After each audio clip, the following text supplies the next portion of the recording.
Magandang araw mga kaibigan. Bigyan natin ngayon ng opinion reaction itong post ni General Orlando De Leon. Sabi niya, Risa Hontiveros should be appointed as Secretary of Agriculture. She loves planting. Yung bang tanim witness na si Karen eh. Kaya ito yung sinasabi ni General De Leon. She loves planting. Tapos dinagdagan pa niya sa comment. She can also be DTI Secretary. She loves manufacturing. So, ang interest o ang skill daw ni Senator Hontiveros is planting and manufacturing. So, mga comments dito, sabi ni Yol Ritota, I wonder what comedy bar she is sidelining, sir. She's so good. Si Yomel Señares, highly recommended. She is good in planting and manufacturing. JCB, agree ako dyan, Sergeant. Judith Kabibe, Jack of all trades, mistress of, hindi ko na lang basahin yun. Ike Sir, sabi niya, tama sir, haha, planting of evidence and witness and manufacturing of story. So, napakalaking, revelasyon yung ginawa ni alias Karen I think that was 2 days ago. Noong last year, 2024, talagang star witness. Itong basta matandaan ko, siya yung naka-face mask na lahat ng kanyang sinasabi, pinagdidiinan ni Senator Hontiveros na yun ang katotohanan. So dahil doon, yun na, kawawa si Pastor Apollo Kibuloy, nasampahan na siya ng human trafficking charges, na-issuehan ng warrant of arrest, at ngayon nakakulong si Pastor Kibuloy at ongoing ang trial. Okay. So, ngayon, sinasabi ng senadora na puros daw kasinungalingan ang sinasabi itong si alias Rene. So, wag daw nating paniwalaan. Bahala ang taong bayan. Nung una niyang magsalita, parang alanganin ako. Baka ito, hindi credible ang kanyang istorya. Kaya lang, sa paulit-ulit kasi, ang dami nang nagsishare, lalo na sa Facebook Reel.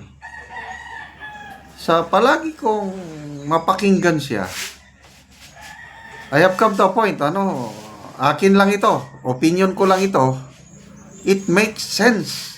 Yung mga sinasabi niya, kumpleto ng detalye, pangalan, lugar, oras, lalo na yung sabi niya na kay Senator Bongo and Senator De La Rosa, na pag isama niya sa kanyang affidavit na idadamay, dadagdagan siya ng another 500,000.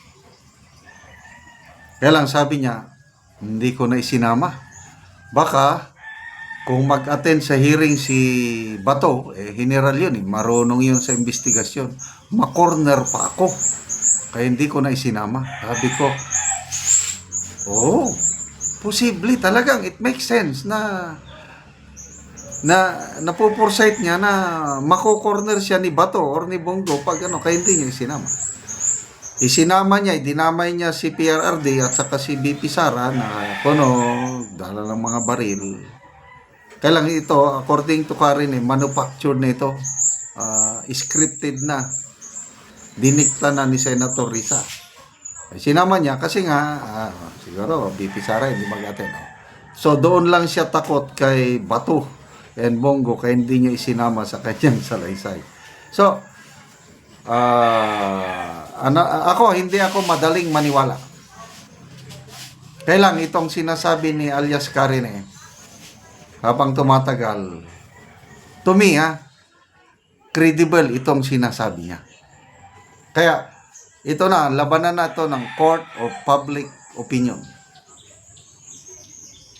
So, bahala na ang taong bayan kung sino ang paniniwalaan, Risa Ontiveros o si alias Karine. So, ano ang motibo naman ni Karine? Bakit bumaliktad? Granting na totoo yung sinasabi niya, siguro, opinion ko lang ito, naubos na yung pera niya. Baka again, speculation na lang ito baka nagpadagdag. Kasi nagpabayad na una Wala na kasi magwa 1 year na. Wala na siyang panggastos. Lumapit ulit. Nagpadagdag, hindi dinagdagan. Yun. Nagsalita na. So, these are possibilities. Yung motibo ba niya, bakit siya lumantad? Or, sabi nga ni Senator Ontiveros, baka napuwersa lang siya o nabayaran siya ng kabilang kampo. Posible rin. So, sinong kabilang kampo? Pwede itong kampo ni Pastor Kibuloy. Kasi, kung totoo yung sinasabi niya, malaking tulong ito sa kaso ni Pastor Kibuloy. Yung human trafficking charges, siya ang star witness, nag-recant siya. Babawiin niya. Adi, absuelto si Pastor Kibuloy. So, posible. These are all possibilities. And then, last possibility, yung nakonsensya siya. Kasi ang tao naman, kahit gaano ka kasama, ano pa rin yung pagkatao natin, nandyan palagi yung pagiging mabuti, pagiging masama. Kung ano lang ang pinapakain mo araw-araw, yun ang mas lalabas. So, paano mo mapakain yung mabuti, yung divine o godly nature natin? Ang nakaranasan ko is palagi kang magdasal, palagi kang magbasa ng Biblia. Yan, pinapakain mo yung nature mo na mabuti. Yan, lalabas, makagawa ka ng mabuti. Kaya yun, yung konsensya natin, pag masama ka na, wala na. Hindi mo na naririnig yung konsensya. Kailan kung salita ng Diyos, nakakarinig ka, ayun, nakukonsensya ka. Kaya nagre-repent ka sa kasalanan mo at nagsasabi ka na ng totoo. Those are possibilities. So, anyway, ano lang yun, idea lang yun ni General De Leon na mahilig sa pagtatanim, mahilig sa pagmamanufacture si Senator Risa. Kaya nabanggit niya na pwede siyang ma-appoint na Secretary of Agriculture or Secretary of Trade and Industry. Okay, salamat mga kaibigan sa inyong pagsubaybay sa ating channel. Nakakatulong kayo ng malaki sa tribong Talaandig ng Bukidnon. Ang sweldo natin sa channel na ito is pantulong natin sa tribo. Namimigay tayo ng mga yero at pako para makapagpatayo ng mas maayos na tirahan ang tribong Talaandig. Panoorin niyo ang video na ito. Awa ayan anay sa sin.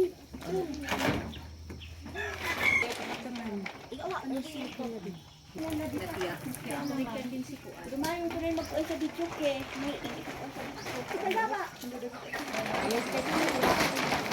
Oh, di ba na do kantangan. As in as pag ito na yan day, awi pun day sa mandiya.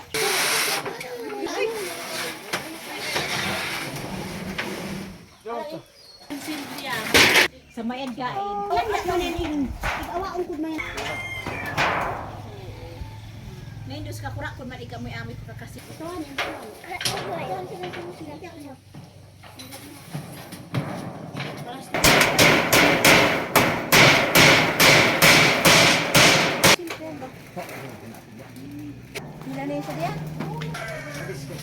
Karon managid ang balay ilang auntie og ni tatay. Nagpasalamat ka. Salamat Ginoo. Dili is tatay kadungog. Kaya salamat Ginoo kay Salamat, nabangan Ginoo. yung among Oo. Oo. Karong grasya. Ginoo. Mm. Salamat. Mm. Si Tintay dus na ni si tatay apan dili si auntie kadungog.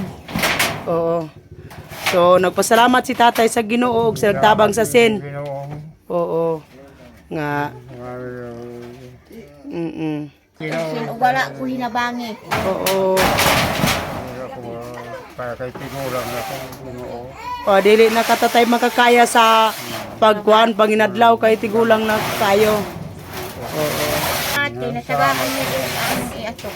Oo, salamat ka. Na-refill ang Grasya. among Oo, balay. na-repair na inyong balay ante. Oo, salamat. Salamat ko. Oo. Lagi ante, salamat po kayo. Lagi.